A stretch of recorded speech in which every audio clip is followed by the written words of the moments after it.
Yes. All right, family. In the name of Allah, the beneficent, the merciful, all praises due to Allah, the Lord of the worlds. We'd like to thank Allah for allowing us to see another day, for our blessings and for our family. And that without Allah, nothing would be in existence. And we hope and pray that Allah give us the tools and the words to help manifest a great conversation for a healthy dialogue with the spirit of resolution on a touchy subject. But I believe why he gave us the book of mathematics is because we're here to be problem solvers. So, with that being said, we'd like to introduce the panel. We like to start with Brother Marcus and Sister Cecilia. They are our marriage counselors. I would like to let them do their own commercial. So, the floor is yours, family. Assalamu alaikum. Islam. Family, it's good to see you all. I'm brother. Well, I'm saying I'm brother. This is Sister Cecilia and Brother Marcus, and we are known as the Marriage Keepers. We help people keep marriage as well as help our single brothers and sisters with single success seminars to find that complementary mate. And Brother Marcus, you can reach him to set up an appointment at 770-256-8856. That's 770-256-8856. We are here to serve. praise be to Allah. We Then specialize in keeping couples together. Yes, sir. We do not know how to help you get divorced. We only know how to help you stay together and fight for your marriage, which is the main thing that Minister Farrakhan wants us to do in 2022. Praise be to Allah. Yes, sir. And we pray that we have the spirit to actually use those tools that you have, Brother Marcus and Sister Celia, to help us keep us together. And then we want to introduce Brother Troy. Beautiful brother, works hard, and it's good to see a brother be in the position that he's in to help hire his own and support, saying what we do in the community, and the community reaches back to him. But I'm gonna let this brother do his own commercial. Brother Troy, the floor is yours, brother. Introduce everybody to who you are, brother. All right, I'm Troy, the CPA. I've been a CPA since 1993, long time. Done thousands and thousands of tax returns, audits, reviews, compilations. We've done professional athletes. We've done working people, business owners, government contractors, you name it, we've done it.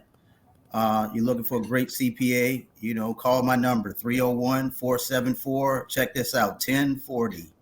1040. All right, magic number. And then last but least, we have our beautiful couple, the Mohammeds. We got Brother Lewis and Sister Monet. Give us an introduction to the family, brother. Assalamu alaikum, fam.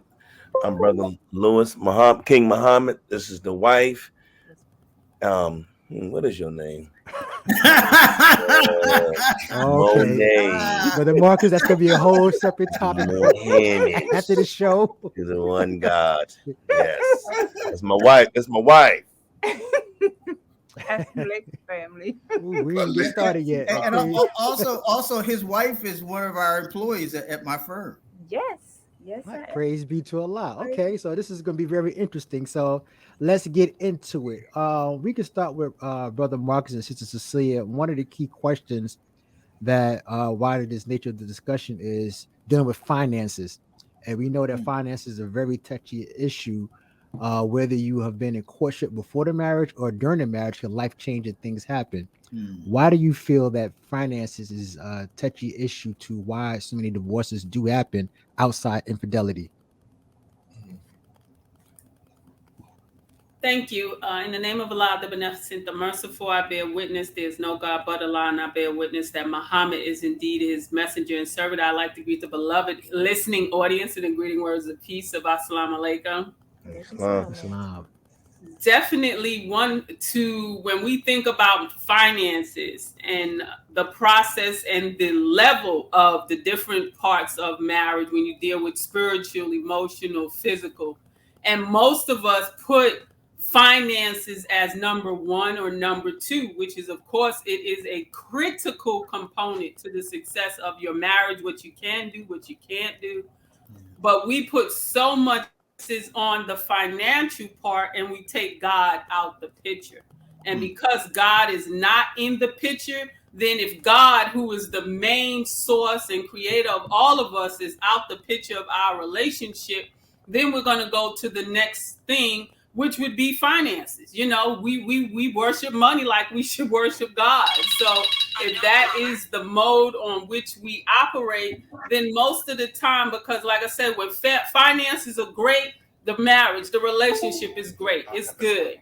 But then when we're dealing with a little bit of finances, say someone is used to making a certain amount of income, and then someone gets sick and that income is no longer there. I mean, it's just so many things that can happen, but that's definitely one of them, is that we would definitely, with God not in the picture of our marriages, we can definitely take money out of focus, and that becomes our focus. That would be my response to that. Yes, ma'am. Yes. And I wanted to say also, in the name of Allah, the beneficent, the merciful, I too bear witness that there is no God but Allah and that Muhammad is his messenger. I think that finances is such a huge issue amongst couples. First of all, if any couple sits down and pools their money together for the whole of the household, it should help in the area of finances and hopefully alleviate a future battle. There is no I in team, and you are both in the relationship together, and you need to work together in whatever your goals are in your marriage. A lot of us don't have any goals in the marriage. We had our beautiful brother from the West Coast, Minister Abdul Malik Saeed Muhammad, on our show at one point, and he told us that if you have no goals in your relationship, that your husband, your wife, will become the target. And I thought that was very profound, because in our relationships, the question is, do we have any real goals that we are using our marriage for, our relationship for? What are we reaching for? What are we striving for? If we have no goals, then we become the target of our marriage. And that was very profound that he shared with us that. And I want to say that they had a song back in the day when I was a little boy growing up. The song said, "No romance without finance." Hello. You've got to have a job if you want to be with me. Boy, I learned That's the women's national anthem, huh? the importance of finance. And I can tell you that we have to, in courtship, since you mentioned it, dear brother, you know, you have to have an investigative team with you to help you to discover if you are being told the truth about his or her finances, because it's a terrible thing. And I hate to say this, but people do lie so much. And I would hate for you to discover after the fact, after you've gotten married, you said, "I do," that you married somebody who didn't have any kind of employment, no means to take care of you, much less themselves. Yes, sir. And I just want to chime in on that part, just to Brother Troy, and then I'll get to Brother Lewis and Sister Monet. But Brother Troy, from our extensive conversation, has probably seen the what we call the aha moment when taxes come around, because that's when the truth comes out. Because when you filing, that's when, oh yeah, by the way, comes up. So I'm gonna go to Brother Troy in this one, since Brother Marcus said people could be deceptive, maybe not maliciously, but in a way where they don't want to be looked at as more than just someone's debt. You know what I'm saying? But once again, that is a serious issue depending on who's having the bigger purse in the relationship. So, Brother Troy, based off of that, brother, what experiences have you come across when that aha moment came, when taxes came, and then a couple finds out that the person either owes some large debt through medical bills, or it could be from school, anything that they can't erase, but depending on who has the larger purse, has to cover down on the other individual. So, can you speak about that from your experience, brother? Yes, sir. First of all, what brother and sister said, I totally agree with what they said. They said a whole lot.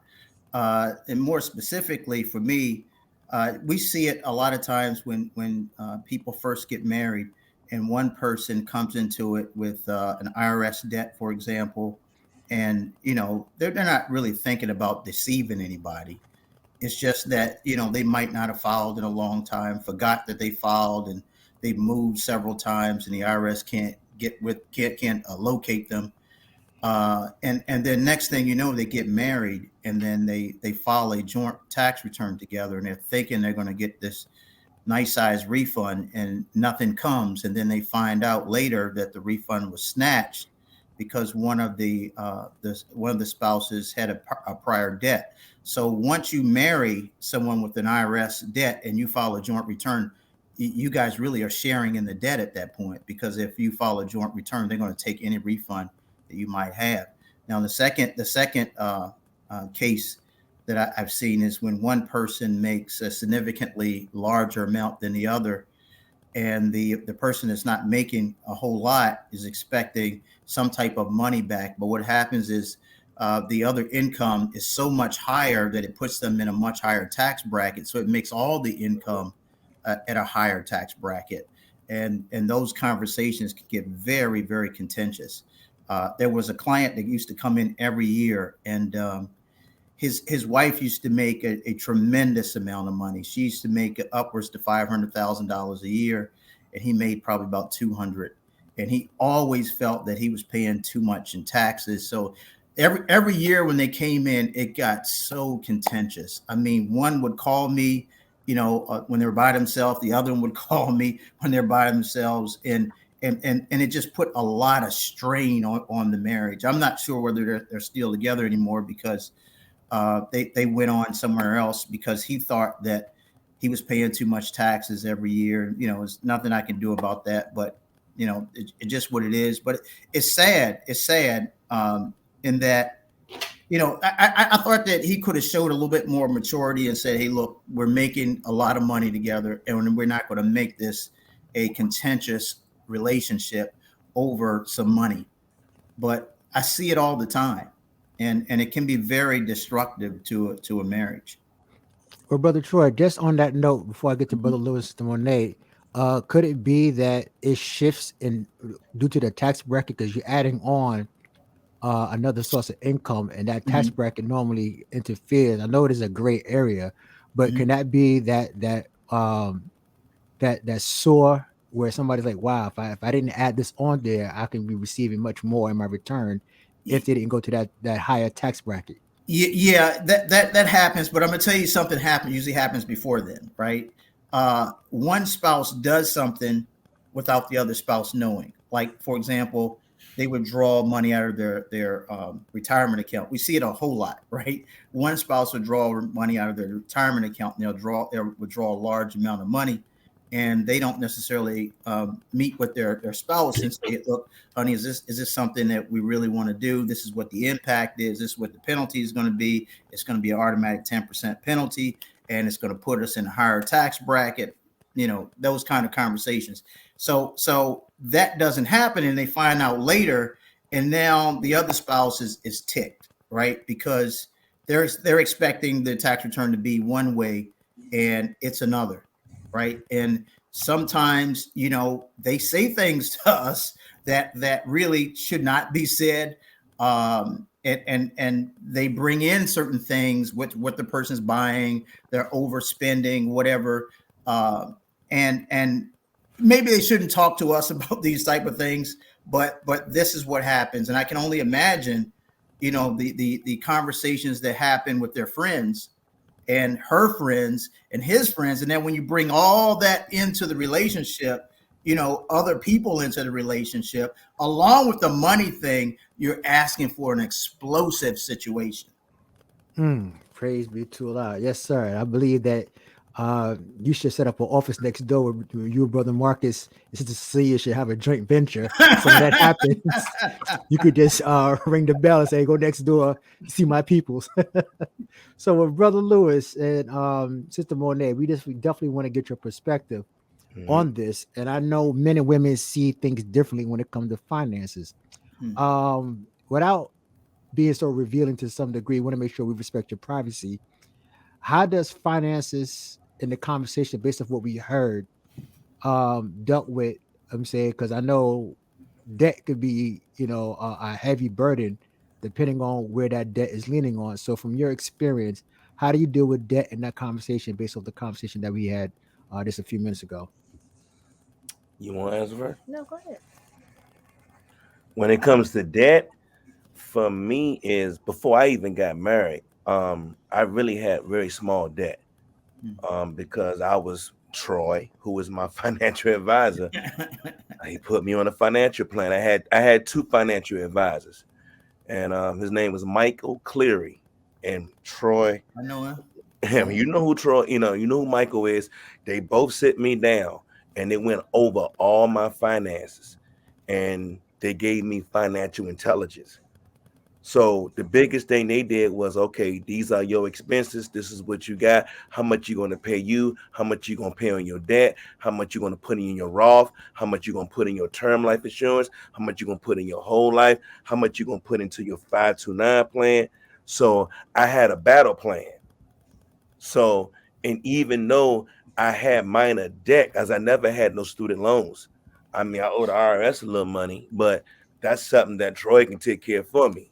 But I came in the game prepared because I had financial advisors to show me. I was blessed to have Troy and Michael Cleary. So when I got married, when I got married to Monet, she might not been there financially, but even though she might not be there when being in debt, I said, look, man, I'm gonna cover everything. You pay all your debt off. So when we got married, it was okay. You get married. I already know what it is. Okay, she told me what it was, and I said, I'm gonna cover everything. You gonna take your money to pay all your debt off. So we had a battle plan from the brunt, from the brink. This is how much money I want to bring in a year. We should be saving. And this is how much money I want to put when it comes to I wanting a kitty in the house. So we have these discussions. She may use the credit card. I'm already know. Okay, well, how much? Why the groceries cost that much? Why you got to pay that for? What's going on with that? So I have those discussions, but it was in my budget. So we talk about these debts and with my daughter, with my son. So we have these conversations. So because I had a battle plan before I got married, and I'm still following that battle plan that Michael Cleary and Troy gave me in my financial freedom. Sister Monet, got anything to respond to that, sister? Yes, And sir. before you stop, beloved, can you just move over just a little bit, brother Lewis? Slide it Yes, so sir. she can I get need your to move picture. over. Just a little bit. There she goes. There you go. Okay. Yeah. She's so tiny. She's so tiny. So yes, so I did come in with I had a few credit cards that I was paying off. So now, because of the conversations that we did have and the plans that we set forth, I'm down to my last one. So, Mhm. inshallah, I will be finished paying that one off before the end of this year. So, and it was not always an easy conversation because finances, especially when you come from a point that you're a single mom and you're doing everything yourself, to come into the relationship and to have Mhm. to have this conversation with your partner, it was not always easy, but we did work through it and we set the plan. And I might have, had my moments that I was like, I don't want to because, you'd be like, why all my money have to go to this? But to see the bigger picture, that's what caused me to say, okay, look, I can do this, we can do this because it's for the better good of the whole of us as a family. So yeah. Now I want to add something, Sure. brother. For a second, is with that being said, a lot of us when we get into marriages, just in general, we was never taught financial intelligence. Correct. All right, we was taught get married, boy meets girl, girl meets boy, they get married, they're gonna live happy ever after. We would never, and financial intelligence was never spoken of until we get into the marriage. Man, you about $25,000 in debt. When was you gonna tell me this? But I was trying to romance you to get you to Mhm. marry me. Now they got you. Now you gonna bring this up. Why you ain't tell me this from the jump? So why you ain't tell me about your issues, man? Why you ain't tell me about your habits? So financial intelligence are one of the things that we was never taught. And because we wasn't taught that, we didn't know how to really budget money, how to pay debt off, how to save to invest. So we just know, okay, we're gonna get married. It's gonna be like this. You pay your bills, I pay this. So we wasn't just taught that, man. So then we doing things on the emotional level and not on an intelligent level. Yes, sir. Great point. And this is something I want to add to the panel as well. And something that sparked a question that let us know where we are financially. These big extravagant weddings should be a red flag in reference to, and it is a serious thing because men see things differently. Most men don't need a big wedding, and they entertain it to keep A the peace and to make her happy. But sometimes when you start seeing those numbers come up, where you got to have swans swimming in the swimming pool, caviar, and Yeah, take all kind of that, stuff. bad But boy. that right there, I know that a lot of people do get into those heated arguments because they're looking for this big extravagant wedding, but they got this debt outside the wedding's over with, and the honeymoon didn't even start yet. But yet, when reality kicks in, that's when it starts going downhill. So, brother Marcus and sister Cecilia, could that be a red flag dealing with finances? Because when you talk about these big weddings, it costs a lot of money. And those things, where men see things a little different than women, not saying it's a bad thing, but you're talking about the ring, he's got to pay off that. Then, the other responsibilities. And then once you get home, life begins. So Hello. what do you say about those arrangements, those red flags in the beginning that people can help avoid? Well, definitely. We tell people, first of all, because we're following what society shows us. Let's just be honest. We're keeping up with the Jones and the Smiths. If you got it, that's great, but we have to look at it, the long term of it. Like, okay, let's look at, because like I said, July 4th of this year, by God's grace, we will be married 30 years. Praise And I be tell to people all Allah. the time, I said, I gotta clap. we Yes, got sir. married in the mosque. The most expensive thing we paid for was my dress, which I had made. That was custom made by MGT. I said, we spent $500. I said, that's all we spent was $500. And then we went somewhere and then, proceeded. And I say like this to people all the time. I said, get married the most inexpensive way you can. Take that money. You spending 20, 30, 40, $50,000 on a wedding, but we haven't. This is the beginning of the process. Like the minister said, you're beginning the process. You're in the process of marriage, and you're putting out all this money in the very beginning. How about, you know what, babe? Once we hit maybe 10 years, 20 years, 30 years, whatever time frame you discuss, have that big wedding, have that big renewal. But for the beginning of a relationship, we tell them be very frugal in that, because again, you're giving it to other people, you're giving it to venues, you're giving it to this, you're giving it to that. Be like, how many people we already know? Most of us. And like I said, when you have the money, you're gonna do what you want to do. You can't tell people what they can and cannot do. They're gonna do what they want to do. But how many of our weddings last past 3 years after spending that kind of money? That money was basically, you just basically flushed it down the toilet, because the marriage and relationship don't last long anymore. And that's why, by Allah's grace, marriage counseling and all that we have is so necessary, because again, if we're making that type of decision in the front end and we don't know each other thoroughly yet, we haven't lived with each other. Nowadays, most people have lived with each other a while before they get married. But for the most part, it's like that's to me, we advise to be as frugal as possible on the onset of getting married and invest that money, get some land, add an addition to a house. Think long term, open up a business together. I mean, when you think of that kind of money being spent on a one-day ceremony that most people say is this for our rest of our lives, let's look at the facts of that. Yes. Can I say something about that? Brother, it's your show. I want you to consider. I want everybody to consider the flip side um, marriage is a very happy, a marriage ceremony is a very happy event. And a little girl is, she has these thoughts about one day having that big day, right? And the problem is, one of the problems is our boys are not really trained to like save themselves for that big day, because with a boy, he's led to like premarital sex and all this kind of stuff. So it's not a sacred thing for a boy like it is a man. It's the way we've been socialized, right? But I wish we could change that somehow and make marriage a big thing. And it could be a costly thing. And I don't have a problem with costly marriages. I really don't. Especially if you can afford it. If you can afford it, right? Because there's another component here.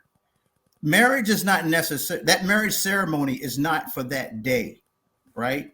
That marriage ceremony is also for 15, 20 years, 30 years in the future, when your children go look at that photo album and they see happiness. They see a marriage ceremony. Why is that important?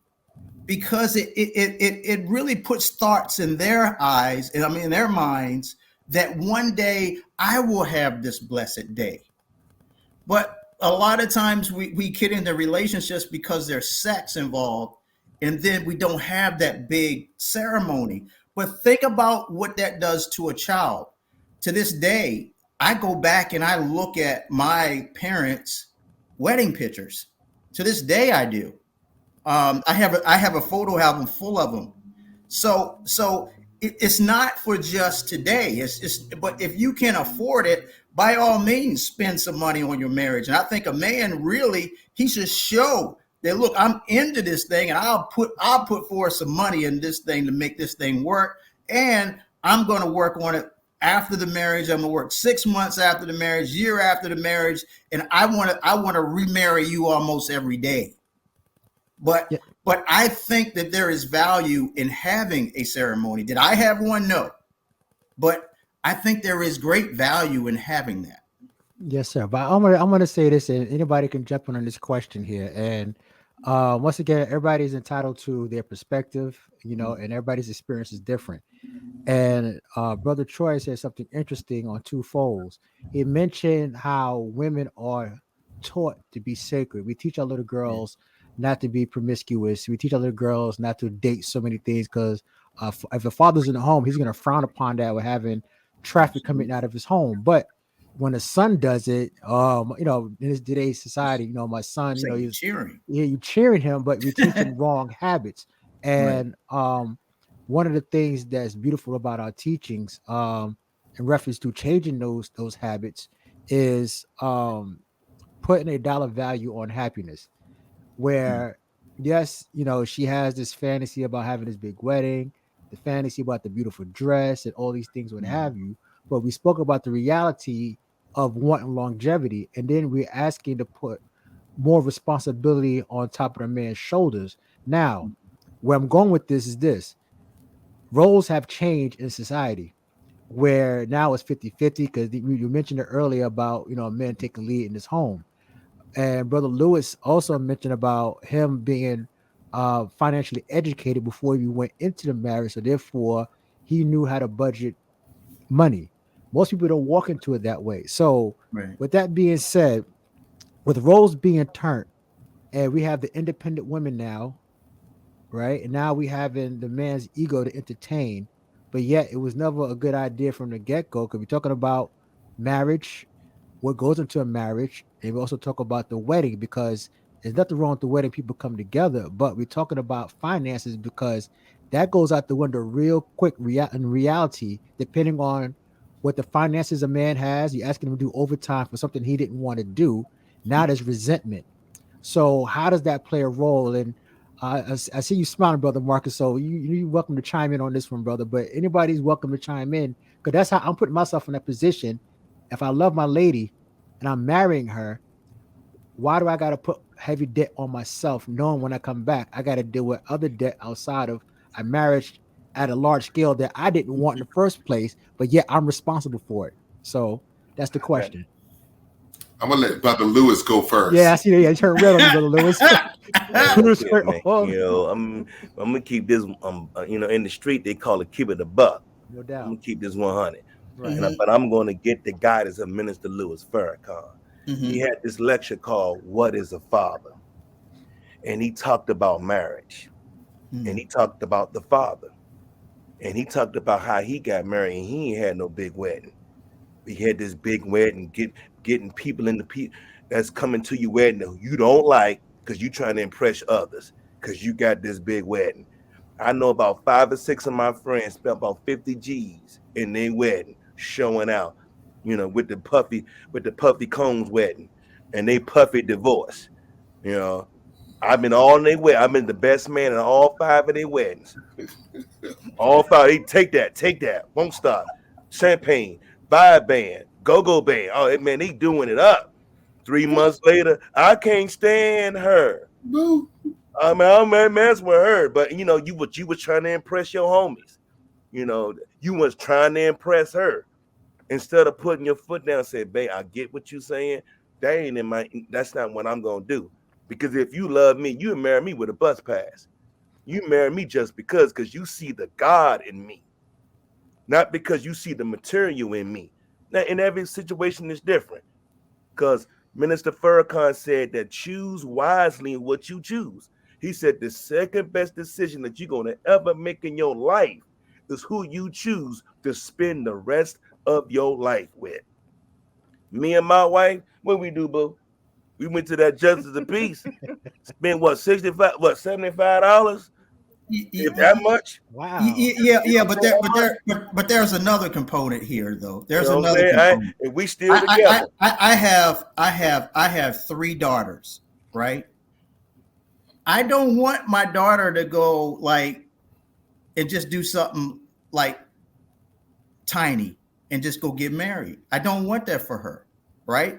I want to know that the man she marries can put up the money to maintain the lifestyle that I gave her, right? Show me the money, dude. Show me the money. So what's more important, the wisdom or the money? I'm not saying that you got to go spend $100,000, but I don't want that for my daughters. I want them to have, if they want to have a grand marriage or whatever, I want to say, look, baby, if you want a grand marriage and I really feel good about, now, if I don't feel good about the guy, I'm not going to do it. But if I feel good about him, right, men, his family, we think it's a good thing, we're going to take a little risk, right? And we're going to say, okay, if he can't afford it, let's see what he can afford, and I'll chip in. I'll chip in at the same time, and we make sure that we have you a grand marriage, right? I got 3 daughters, man. I'm not going to I don't want my daughters to just go to Walmart and get married. I don't want that for them. I did that. And let me just say this. People break up with small marriages. They break up with big marriages, right? Just because you have a grand marriage doesn't necessarily mean that you're going to break up. And just because you have a poor marriage don't mean necessarily that you ain't going to break up. Mm-hmm. That is not an indication of whether your marriage is going to be successful or not. What really is the indication of whether you're successful or not is what's inside of both of you guys' heads. Hello. I have to interject because that's what the minister said. He says the kingdom of heaven is in you.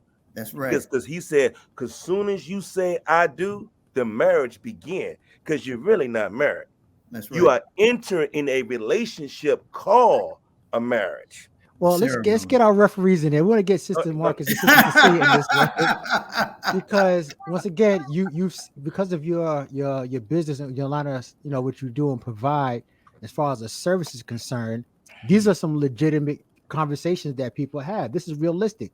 You may have a father like Brother Troy who may want certain things for their daughters because a father-daughter relationship is very sacred and it's special. And we if we are successful in our lives and we're active, of course, by nature, you want the best for your daughter.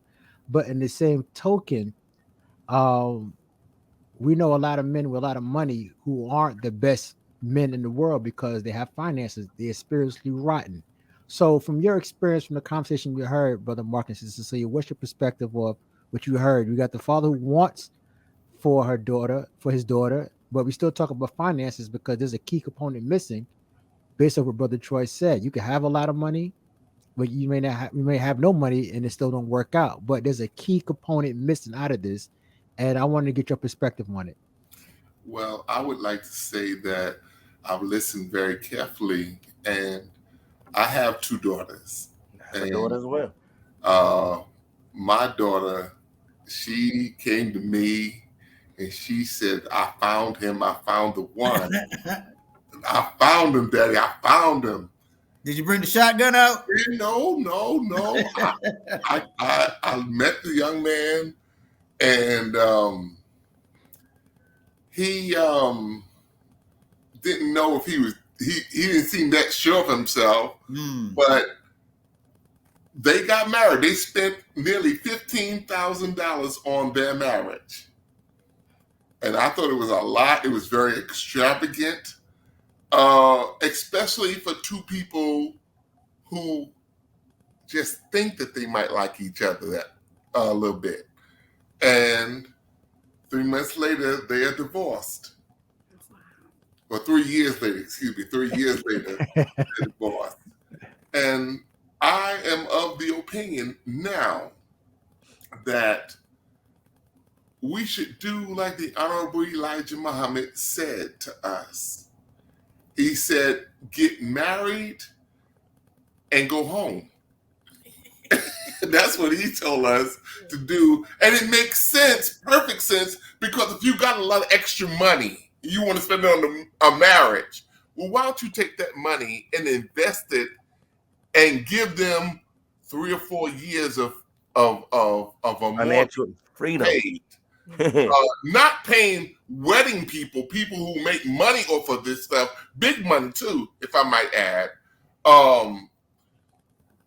I just don't understand for the life of me why, if you and her and you really want to be married 5 or 6 years or 7 years or 10 years down the road, why don't you invest in the couple and help them to manage their finances? Teach them what you have in your head, my dear brother. Teach them wisdom and knowledge and understanding of what they need to be about, what they need to be doing now, versus spending all that money on the wedding. The marriage doesn't start until after the wedding is all over with.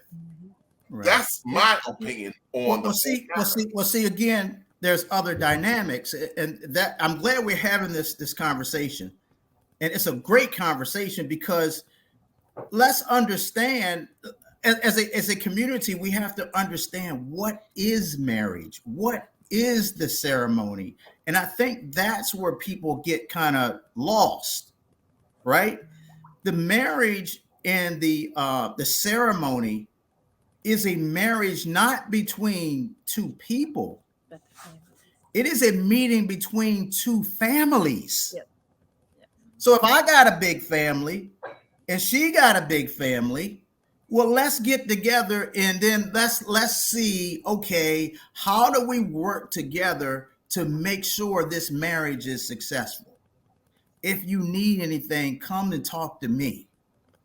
Hey, son-in-law, if you need anything, hey, you my son now.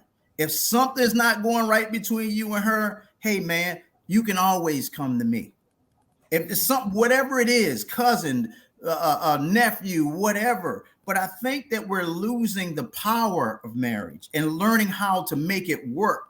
And if you're going to do that, then you're not talking about having something where it's just like 3 people there. You're talking about, one whole family being represented and another whole family. Let's get together and let's see how we can really make this thing work. And let's make sure that we become the stewards of these 2 people. And, and it's not just the mosque that needs to be the steward. It's everybody needs to chip in and make sure these people have what they need mentally, financially, socially, educationally. Let's make sure that we stay in touch. Let's make sure that we give them what we need. Let's have meat. Let's have dinner together at times. Let's talk. Let's make sure our marriages are successful. Let's not be putting ourselves on island somewhere and we're trying to figure this thing out. No, I look, I'm in business and look, I've learned in my business, I've been in business for 15 years, right? And I learned that I need mentors in my business. I need mentors. So I said, I found a few mentors and things started clicking, right? They started clicking. So now you know what I do? I look at every aspect of my life and I said, look, I need a mentor there. I need a mentor there. So what's happening is you got people who are in a hostile situation because you got finance, you got girlfriends, boyfriends, you got, all kinds of stuff that people that kind of work against the marriage, but we don't go get real mentors in our marriage. We need mentors in almost every aspect of our life. And I don't mean just somebody who never did it before. I mean somebody like brother Marcus and sister Cecilia that I could call up and say, hey, look, this is what we discussed, and we had a little. It's gonna get heated now. Don't call after the heated discussion. Call before it happens, right? And say, hey, look, this was happening, and my emotions starting to get a little. It's starting to get up there. What should I do? What should I do? But somebody you trust. This is where we need to go if we want to maintain marriages. And what you spend on a marriage becomes less relevant. Is do I have those coaches in my life to make my life successful in every aspect of my life? But it's real quick before you go. I'm gonna get you, Brother Lewis. I'm gonna get to you, brother. I just get this point out. I was watching a program on arranged marriages. And one of the things I learned about in this arranged marriage is that the fathers speak to one another to see where they are, and especially the father that has the daughter to see if his son qualifies to be with his daughter. And the families get involved in that conversation first out of respect. And those mentors you talk about are the elders, the mothers, the fathers, the examples, because they've seen things and know things before they even get into it, where they know that this son may not be ready for marriage or daughter may not be ready for marriage. And the show was a very good documentary on preparation because the families asked what the occupations were. And there was a very long courtship because they had to meet the family. And we had those values at some point, those of us of age, where you had to meet the father. That was a big thing of saying that the father, your girlfriend at the time when you're younger say, hey, my father wants to meet you, or uncle. And the uncle or the father, whoever the male representative was, knew what questions to ask because men understand men and women understand women. And one of the things I did when I was younger was anybody I was seeing, and I didn't bring anybody to the house. But when I did bring somebody home, I automatically left her alone with my mother because my mother would give me the sign because I trust her. You know what I'm saying? Because she knows women and she would know by her demeanor, her being inviting. Now, if I know that the young lady is at the kitchen with my mom and she's fixing a plate with her, my mom gave her the green light. My mother don't let anybody in the kitchen. There's certain signs mom gives that she's good, or she might have to go sit in the living room because no, there's certain signs. But those mentors you're talking about, we lost those dynamics in our community because we are so busy with everyday life. Everybody's doing their own thing. There's broken homes. There's no structure. The cornerstone is missing in our community. So where I'm going with this is, do you believe, because he's still talking about finances, at the end of the day, that we should be more keen to knowing what the root cause of where we are financially, spiritually, before we can get to marriages, because it's Brother Lewis said, it was a preparation before he married his wife. This way he knew how to handle certain circumstances if those guidelines are there. The floor is open. Good, Brother Lewis, is yours. I'm gonna answer 2 points. And I'm gonna go with Brother Nuri book before I say I do. And he said you should not enter a relationship if you can't take care of yourself by yourself for an extended period of time. If you can't budget a checkbook or take care of yourself, those are signs, because those are things that your mother and father should be putting in you while you are a child. So when I have a 15-year-old daughter, So I should be depositing into her values, what she Mm, Right. should want. Keep mhm, the house clean. mhm. Keep your room clean. Keep that Absolutely. kitchen clean. Keep that bathroom clean. Because females today think because I'm educated and I got 4 degrees, that's going to keep me. I don't want your education when I come home. I want my wife. You know what I'm saying? You can keep, I'm great that you got education. I'm glad you got it going on. That's great. But what I want to know when you come home, how you gonna take care of our son? How you gonna take care of our daughter? How you gonna prepare that food? How you gonna make sure I'm good? I want to know how you study and how you love Master Farad Muhammad, how you love the most honorable Elijah Muhammad. I don't need your education. That's great. And that starts from family. That starts with us. How you praying with your children when they was 13, 14 years old? Was you teaching them, putting them, sitting them at the table as you eating dinner about finances? Are you putting things in them? And you hope that when they turn 18, 21, that they took the wisdom that you put in them at 12, at 13, at 15. And then they start to date a boy. You know, my daddy, he prayed with me. We get up at 4:45 in the morning. We make prayer. You know, my father, he got us working out at 6:15. Can you bench 225? How much money you got? You know, you know, that's these the thing, because you hope that because you are being a good father, a Yeah. good mother, that they would take what you have shown. Don't condemn a dirty glass. What the message say? Put a clean glass beside it. So how clean is your glass as a parent? What type of parent you gonna be? Because now your kids watching you. If you a parent that buys your children, you buy them. The minister said the worst parent you can ever be is buying your children. Buying them. Are you good? You did good in school. You don't get no points because you get good in school. You better yoke you up, Right. and what, So we don't have them tough Tony questions because we want to, and the D and die and I'm the minister and the messenger and the baby plane and make we got to keep it real with our children.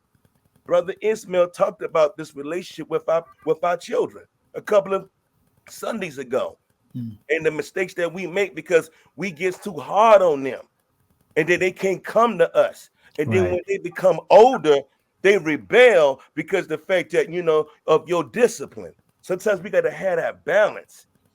We got to teach the children about the finance, about proper marriage, the mistakes that you made. Tell them how you messed up. Tell them how you had 3 and 4 boyfriends. Tell them how you had Craig and Day Day before you found the right one. So when they become older, they can say, my mom's told me about this. My daddy said about this, but I saw this coming.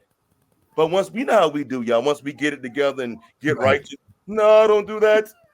I'm the most holiest vow. I don't make no mistakes. So we got to tell our parents, we got to tell our children these things Yes, because they sir. can learn from our mistakes. Yes, Now, from sir. the second situation you said, for a second, you talked about the arranged marriages. Whew. I mean, man, for me, I want my daughter to make mistakes. I want my daughter to mess up. Hard trials are necessary to establish truth. So if she messed up on the first relationship and she don't mess up, I want her to have the experience to go through things. How I know she a soldier if she ain't going through nothing. Even if I don't like the boyfriend, I like the husband. And that's hard for me to say. Because if I don't like him, they're gonna mess with him anyway. So my thing is I want them to have those relationships. I want them to go through that. I want them to mess up because them messing up is going to make them stronger. It's going to make them wiser Right. if we learn from the trials. Yes, sir. So I want where would you be without your hard trials? You got to have that. I don't want my child to have the easy life. Have it to a degree. I have seen people who got the easy life. They don't handle adversity well. Yes, sir. Those are great points, good brother. And it's real quick. I want to get the sisters' perspectives because Mm. it's very important because some key things that are said that I'm pretty sure raise some eyebrows. Um, I know we have a society we're dealing with the career woman, and brother Lewis has mentioned about coming home and making sure that his the food is cooked and all those domestic things, what have you. And that alone, this is for the sisters now, brothers. Because we understand a woman, we got to ask the women. So the career woman, the independent woman, how does that clash with someone who was looking for that domestic lifestyle where she's working long hours, she's contributing? Because we talked about that in the beginning of the segment, where one might be making more money than the other. In some cases, a lot of women are offering these careers are making six figures and above, and then you got certain brothers who are making just below that. Whereas when it comes to that tax return, who's getting what, there's no 50-50 depending on who's bringing the large sums of money in. So how does the career woman or the independent woman fit into this dynamics as far as the structure of marriage is concerned? I'll start with Sister Cecilia and then Sister Monet. Well, I definitely would say from this point here, the quote unquote independent woman, career woman, when we look at the statistics of our sisters and how many are married with a husband at their side, is much lower than those of us who are married. And so therefore you have to have a way, like our sister just mentioned. If you're a single mother, then you have to do it on your own. And I say this all the time to our brothers, when you say, well, she an independent woman or she a career woman. Why is she like that? Because she has to do it all herself. And when that man comes and he takes up the mantle of his responsibility as Khalifa, as Vice Jared, when you look at the process that the Honorable Louis Farrakhan said, he said, God, man, woman, child. How many of our households have the man there? And if the man is there, is he one that is the head of his household? The income don't matter about his role. You can be making $100,000, $500,000 as a woman, but if you have a man doing his job, doing his role that God gave him, not society, and we get caught up in this, is like, no, there's an order. Why did God put an order? Because he knew the nature in which he created man, the nature, like the Honorable Louis Farrakhan tells us, in which he created a woman. I don't care if I have $1 million coming in my bank account. My husband is still the head of this household. That never takes away from his role. My money has nothing to do with us and our role. And when we do our role, like you said, whether we have 10 degrees, I still have to eat. I gotta cook. I gotta clean my house. You certain stuff you have to do, but I'm doing it for a husband. I'm doing it for a wife. And I'm gonna go back to what the Honorable Louis Farrakhan said.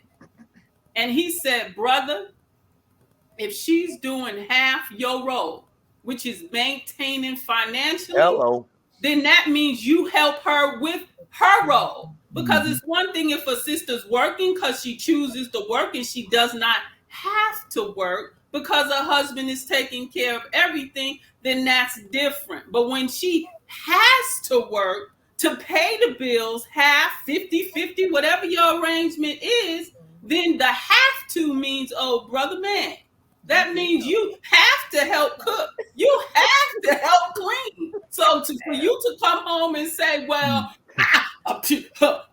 come on, sister. When we go to the CPA and we see the finances, and okay, baby, if I don't go to work for a month, are you covering all the bills? Is something going to be turned off? If something is going to be turned off because I don't work too, that means her job of working is a have to. And when we get to have to, the minister said it takes 2 incomes nowadays. Facts. Even with living within our means, as you could be driving a putt-putt car. Your insurance going to be more expensive than your putt-putt car. Yes, that champagne tastes with bare money. So it's just like when we talk about roles now, it means that we looking all the way straight down the line. Oh, we got six. Me and my husband, we have 6 children, 4 boys and 2 girls. They range in age from 28 all the way to Wow. 18. So therefore, it was like for 20 years, my husband was the full maintainer. I did not work outside our home. We always had our own businesses. So my role was different. Right. He came home, his house was clean, his children was clean. He got bubble baths, rubbed Oh, down. hello. He was spoiled. I did. Go ahead, brother Marcus. But once Bubble I bath. started to work, once I had to work, I saw a different side now. Because being a full-time mom with 6 children, it's a different mindset. I was in heaven. Right. I didn't have no stress. Right. But when you talking about you have to do all of that, and then now you have to work and do this and do that and do that. And my husband's like, baby, I'm working as hard. He's on his master's program now, right? Go ahead, man. When I get done, but the thing is that it's a different mindset, and we have to realize that when we say Islam, when we say Christianity, we talking about freedom, justice, and equality. If she's independent and you marry her, if she's working and you marry her, and she's working and y'all know she has to work, remember, brothers, you have to help her to help you to continue to run your household. You cannot put all of her duties on her and say, yeah, oh, you home? You get home at 5, she get home at 8, and you sitting there on the sofa talking about when you going to get dinner ready. Excuse me? Did you not go in the kitchen and prep something? Right. See, that's not justice. That's not Islam. That's not fair. Right. So when you want, now if you choose to say, well, I want a wife who I do everything and she take care of whatever, she do whatever, and she don't have to work and she wants not to work, then that's a different mind thing. But again, the conversation of her being how women have to be today is for a reason, because her man ain't there. And then, I hate to say it, you got a man there and he's a Rudy poop. He don't do nothing. But complain. But complain and, oh, baby, where my food? Where your food, man? I just worked 8 hours and you been home all day. Didn't bring home $1. And then you wonder why she got a gold tee. So, again, it's you force, again, God told us the nature of a woman. Right. She's your help. And a full beard. She's your help meet. She's there to help you meet whatever goal you set. She by nature, she's gonna be your help meet. Right. So if she by nature gonna be your help meet, if her help ain't there for her to do her role, what happens? She has to do it herself. And I tell single brothers this all the time. I said, brother, you're gonna have to be patient. Well, why you gonna have to be patient? Because you have a sister who's been doing it by herself for 10 years, 15 years, 20 years. She's been doing it. She's been going to school, working 8, 10 jobs, got children, babysit, all kind of stuff. She did it by herself. Right. So if she did it by herself and you come along, do you think she's going to put up with your excuses on why something won't happen? And she did it by herself, with her and God, without you. When you come, you're supposed to take it off her shoulder and put it on you so that she can start to take her role. And her role becomes what is her nature. Praise be to Allah. It is still the sister's mantle. It's still the sister's mantle. Sister Monet, I've never seen you so excited since the years I've known you. I had to literally put the camera on you because you were just, but the sister dropped, she resonated with you. That's why it was important, because I know that certain key words that was said, that what Sister Cecilia said was very heartfelt and it was real. Right. So Sister Monet, my question goes to you, added on what I gave to Sister Cecilia, was once you've gotten married, because you spoke about being independent, you had children before you got with Brother Lewis. what was your challenges of letting go and trusting that he had taken the mantle or taken the baton and run with it properly? Because Sister Cecilia did say once the man comes in and he's responsible, this when you turn on the order of operations: God, man, woman. Right. What was your challenges in reference to transforming into that role? That was the challenge, letting go, because I had to have to do it for so long myself.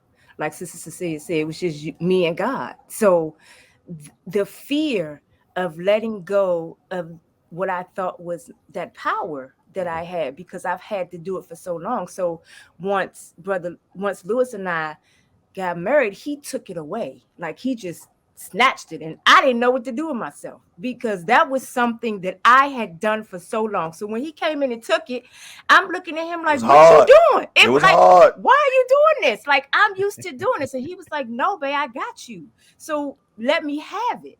So to relinquish that, it has taken time, and it's still things that we still have conversations on to this day that I am working with to relinquish to him, to let him do it, because I've had to do it for so long. My oldest is 24 years old, so it was him and I for a really long time. So for Lewis to come in and so nicely take all of that I was doing away, I didn't know how to get in the place where I should have been all along to be that for him. So that has taken time. And I appreciate every day. I thank him because I appreciate that he came in and was able to do that, because it was hard for me to trust and to believe that he would do that, because in my experience before, there was plenty of disappointment. And it ended up being back on my shoulders again, that I would have to do it all myself. So to be in a situation now where that is not the case, it was definitely different. And it was weird. And Sister Cecilia said everything that I had gone through, she had spoke to it. So for me to say something now, it's like, okay, she didn't said everything, because that's exactly how I felt with it. So we have conversations, even though I Mhm. work outside of the home, we have conversations. If he gets home before I do, there are times that he will cook dinner. I so appreciate that I come home and dinner is already made, because I was at work later and going to pick up the little one. That puts me in the house a little bit later than what he might have come in. So yeah, it's definitely a balance between the doing. It's definitely a balance with that, Praise be and a to God. learning curve, Can definitely. I say something, Sure, Brother Troy. Brother Levon? I want to speak to like men who work, men who marry women who make more money than they do. Yes, sir. Right. Mm. I want to give the what I think is the proper perspective. I think we should look at the life of the prophet, peace and blessings be unto him. His first wife was an older woman, and Mhm. she was very wealthy. Yep. He was very poor. Mm-hmm. But if you look at the brilliance of both of them, there's much to be learned. Mhm. She wasn't the type woman who said, "Look, you ain't making no money. You got to do this and you got to do that." It took a beautiful woman to do that, because she was wealthy and he was very poor. Mm-hmm. Nor did he come in and say, "I'm the man, damn it. What I say goes." Right. He helped. If you look at his life, he helped his wife with chores. He helped his wife, and they kind of co-led their house together. And it's quite remarkable that a man with so much on his shoulder would take that position with his marriage of his beloved Khadijah Mm-hmm. Come on, boy. for so many years, Right. right? She was so powerful of a woman that when she passed, he had to go get several wives to equal to one. Teach, man. Yep. Yep. So as men, I think it would be a great lesson to us if we're in a situation where our wife works, that we study the prophet and conduct ourselves like the prophet, conduct our stuff like the minister, conduct ourselves like these great spiritual men of God. Because if you just take the Bible and it says, the head of man is Christ and the head of woman is man, that can be blown way out of proportion. Right. That can be blown way out of proportion. And a lot of us, we take those stories in the Bible and we put too much male testosterone on those stories. Mm-hmm. It's not to do that. It's not to beat the woman down. Right. At that time, there was a different dynamic, but at this time, there's a whole different dynamic where women can be who they want to be. Right. Right. So they don't have to take a back seat to anybody. If a woman, if a woman is the doctor, she's a doctor, and the man is a carpenter in the house or an accountant in the house, I would expect her to lead when it comes to medicine. Right. And him to lead when it comes to accounting. Mm-hmm. Right. So it's a whole different dynamic. And I think a different, a more, I wouldn't say a more, the right perspective should be laid. And when you look at the prophet's life, you can see that perspective beautifully played out. Mm-hmm. Praise be. Good to teaching, Allah. bro. Good teaching, yes. Good Well, teaching. it is so. There's so many things that we can do a whole long time. But I want to be respectful of time, what have you. But this was a very great conversation. I had a whole list of questions, but once again, we had said in the beginning that we allow Allah to lead the conversation. I think that we were full from the things that we've learned, and I want to thank our sisters in particular for giving balance to a lot of things, because a lot of times, as Brother Troy said, the male testosterone or masculinity can Yep. be overwhelming, where Mm-hmm. we're not hearing what our sisters are saying, or we're not trying to see their perspective. And Sister Cecilia had said so many great things where it should be natural that if a man is home and his wife is bringing in money, or she gets home late, that's a sign of where his maturity is, because that should be an automatic without asking questions. If there's dishes in the sink or something needs to be done, how long does it take to do these things? And the one thing that you got to remember is, if she's at peace, your home's at peace. Hello. And if the home is That's at right. peace, you can you can relax. Why wait for tension to come in, or invite tension where it's not necessary? That small amount of time to take to do the little duties could bring so much peace in the long run. But that comes with time, maturity, and once again, as we all allocated and just stated, that we got to fix those dynamics that's broken in our community. That village is not there because we're running amok, and social media and television is giving us what marriage and family and structure should look like, and we know that's toxic, but that's what's in front of us every day, toxicity. So I want to give our beloved family the closing words, starting with Brother Marcus, Sister Cecilia. As always, you guys brought some great dynamics, and we definitely appreciate you. The floor is yours. Well, we just wanted to tell you all that we certainly enjoyed this program. I did too. And we have our 12th annual marriage retreat coming up, inshallah, in August. And we have the details on our website. We will have them in a couple of days. Go to our website. It's at www.themarriagekeepers.com. www.themarriagekeepers.com. You can find all of our information. Our books are available, as well as some of the tapes and programs that we've done before. And we also do counseling. So we'll tell you all about our counseling. Thank you. Again, we can be reached at Brother Marcus' phone number at 770-256-8856. And that's where, again, you can do one-on-one counseling. We do premarital courtship. We have a wonderful, wonderful program of the Symbis report that we use for our premarital and engaged couples. And we also have for the married couples as well, because again, when you know what you're dealing with and how to handle it, how to know beforehand, what is their financial, are they a saver, are they a spender, how do they handle money, what kind of debt you have. All of these are questions that is throughout your relationship, not just in the beginning, in the middle, at the end. It's consistent conversations. And we are the ones to call to help you with that process, communication, conflict resolution, all anger management, all of the things that entail a marriage, and conversations to have before marriage. Because I Hello. don't know about you, no one wants to walk in the dark and fall in a hole. And most people are walking in the dark and falling in a hole because we are not asking the questions we should be asking. So again, if you need assistance with that, please give Brother Marcus a call at 770-256-8856. Thank you. And again, thank you, Brother Levon, for inviting us. We always have a good time. Thank you all. And it was our pleasure to be on this panel with Brother Troy, the CPA, and our brother and sister, Brother Lewis, and his lovely wife. Praise be to Allah. And then we're gonna go on to Brother Troy. And please, anybody listening to this, please take the service of Brother Marcus and Cecilia.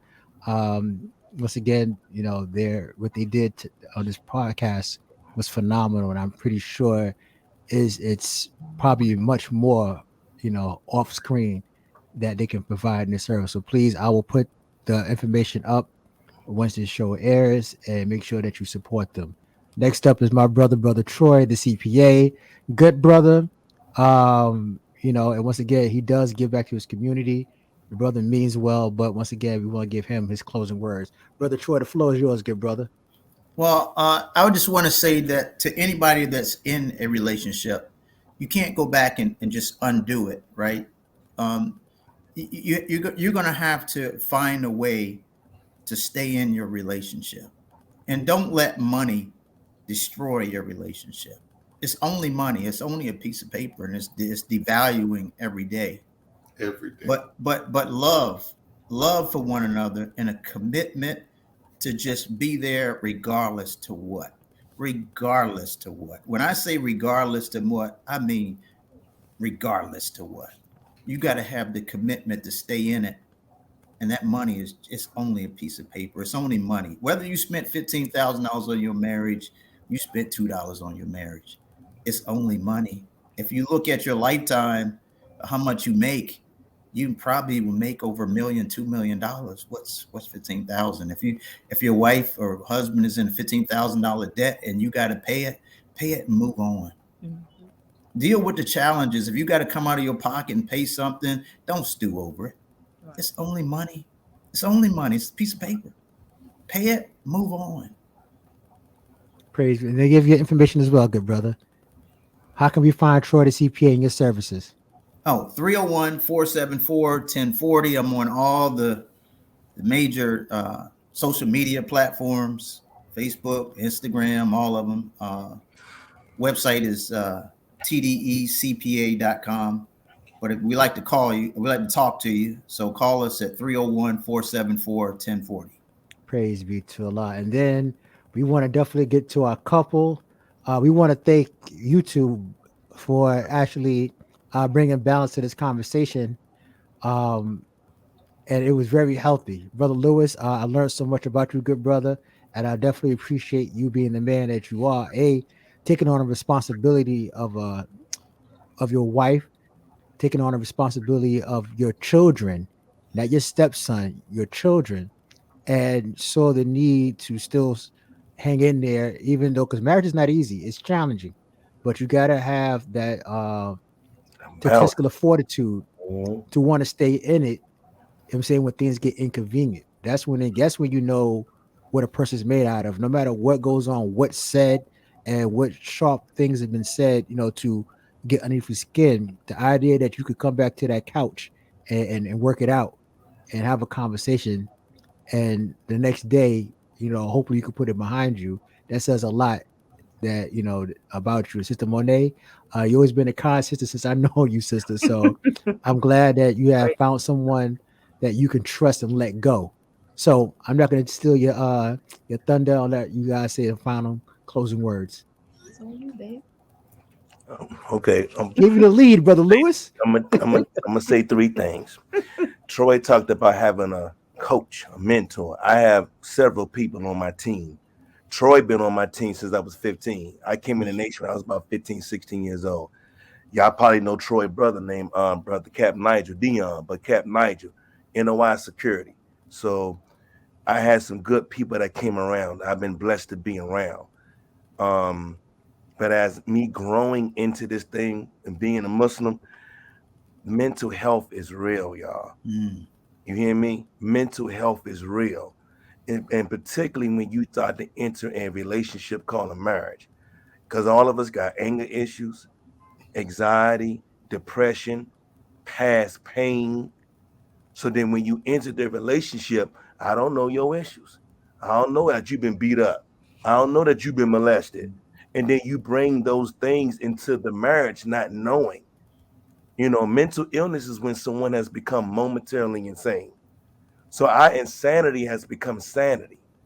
So when you come in the nation, when you come to get married, you coming with your issues of depression. You coming with your issues of anger. You coming with your issues of anxiety. And so when we go into these relationships, man, you got to be honest with the woman or the man that you being with. Mm. Look, I am crazy. I just shot somebody. I did some terrible stuff. I just stole, tell it all. Then let that woman or man make the decision if they gonna deal with you. Right. You know what I'm saying? Then they make the decision, but don't put on the well-dressed lie. Girl, I'm gonna give you the sun, the rain, the moon, the stars, and the mountain. You out there putting it on thick. As soon as I marry you, you lied. You lied, Craig.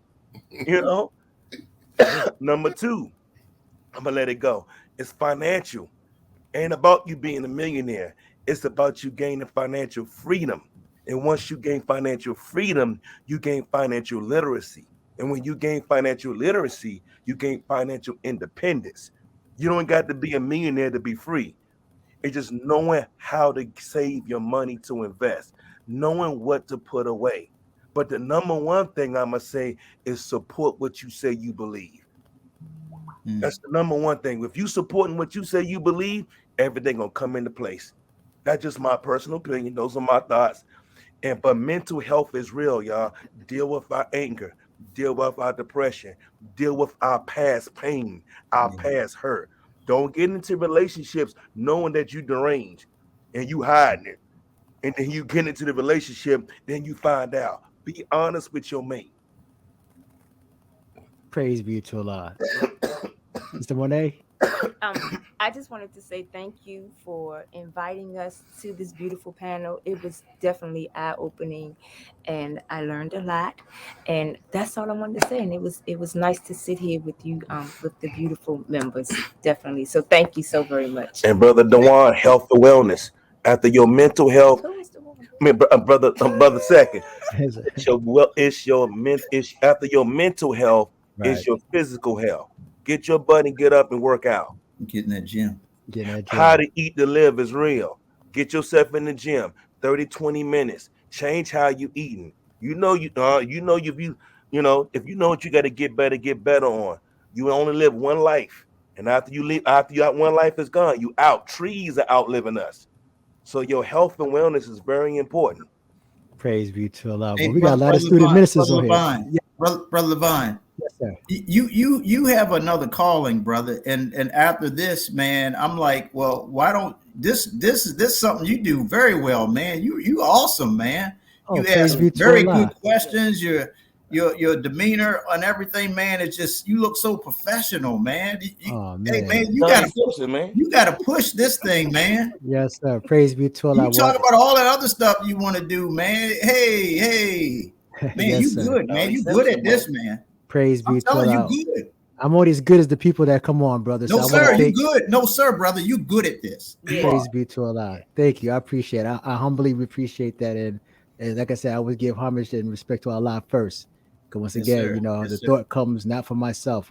You know what I'm saying? Because whatever But Allah puts in sometimes our you can heart. take a little. Sometimes you got to take a little credit, so you give you a little what's called swag. It gives you swag, man. Hey, swag. I want Yes, plenty of sir. swag. My swag come from Allah. That's it. Give me Yeah. swag, Allah. That's what I want. Yes, sir. Praise be to Oh, Allah. they Once say it, drip now, right? They say drip, right? They say nah, drip, right? I say swag. I keep it old school. Drip, I'm old right? school, baby. Yes, Okay. sir. But I would I definitely keep want to it thank everyone for coming. And I know, thanks to Sister Cecilia, that Brother Lewis is going to definitely ask for that bubble bath We were saying, Thanks, Sister Cecilia. Thank you so I very know. much. Now, right. There come Mr. Bubbles. Wait a minute, Bubba, we're you heard gonna use the dish Wait a detergent. minute. now y'all heard the key ingredient was what? I was a full-time Full-time wife and mom. I Right. didn't work outside my home, Right. so I had the energy to take care of him a lot. Right. You did an Right. awesome Yes, We're job. gonna get ma'am. some of that dish detergent and get a little cap full of bleach. I tried, You Brother gon- Lewis. Her attorney Don't spoke put the up ring for her. around I that tried. tub. Well, may Allah bless everyone. Inshallah, we do this again in a part 2. May Allah bless you all. Assalamu alaikum. Like salam. No, sir. And I will be calling you, Brother Marcus, for the retreat. Thank you. All right, praise be to Allah. It's done. But once Beautiful. again, I want to definitely thank